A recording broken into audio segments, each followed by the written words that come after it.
రామగుండం నియోజకవర్గంలో అరాచక పాలన కొనసాగుతోందని బీఆర్ఎస్ నేత హరీష్ రెడ్డి విమర్శలు గుప్పించారు. పెద్దపల్లి జిల్లా గోదావరిఖనిలో సమావేశం నిర్వహించారు. కేసీఆర్ హయాంలో సువర్ణ పరిపాలన కొనసాగిందని, సంక్షేమ పథకాలు ప్రతి ఇంటికి చేరాయన్నారు. అబద్ధపు హామీలతో గద్దెనెక్కిన కాంగ్రెస్ పార్టీ అభివృద్ధి పేరుతో కూల్చడం, స్కాములు, దందాలతో దోచుకుంటున్నారని ఆగ్రహం వ్యక్తం చేశారు. ఇందిరమ్మ ఇళ్లు ఇస్తున్నామని, కోట్ల నిధులతో అభివృద్ధి చేస్తున్నామని కాంగ్రెస్ కబుర్లు చెబుతోందన్నారు. అభివృద్ధిపై కాంగ్రెస్ పార్టీ నేతలు శ్వేతపత్రం విడుదల చేయాలన్నారు. రామగుండం నియోజకవర్గంలో ఎమ్మెల్యే ఒక నియంతలాగా వ్యవహరిస్తున్నాడని విమర్శలు ఎక్కుపెట్టారు.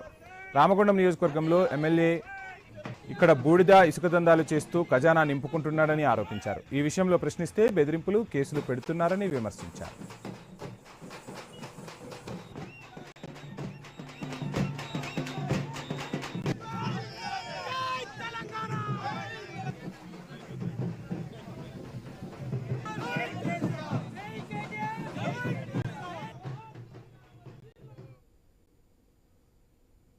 కాంగ్రెస్ పాలన అరాచకం కానివ్వండి, లేకపోతే ప్రజా వ్యతిరేక విధానాలన్నింటినీ కూడా గడిచినటువంటి 10 ఏళ్ల కాలంలో కేసీఆర్ గారి ప్రభుత్వము ఒక సువర్ణాక్షరాలతో లిఖించదగ్గటువంటి ప్రభుత్వం.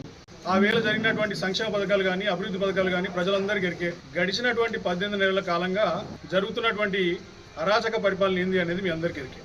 అయితే కూల్చడాలు, లేకపోతే స్కాములు, లేకపోతే దందాల పేరు మీద దోచుకోవడాలు, 6 హామీలు, 420 అబద్ధపు వాగ్దానాల మీద గద్దెలెక్కింది. ఇయ్యాలటి దాకా 6 హామీల్లో అర హామీ కూడా నెరవేర్చినటువంటి పాపాన పోలేదు ప్రభుత్వం. తిరుమల మొదటి ఘాట్ రోడ్లో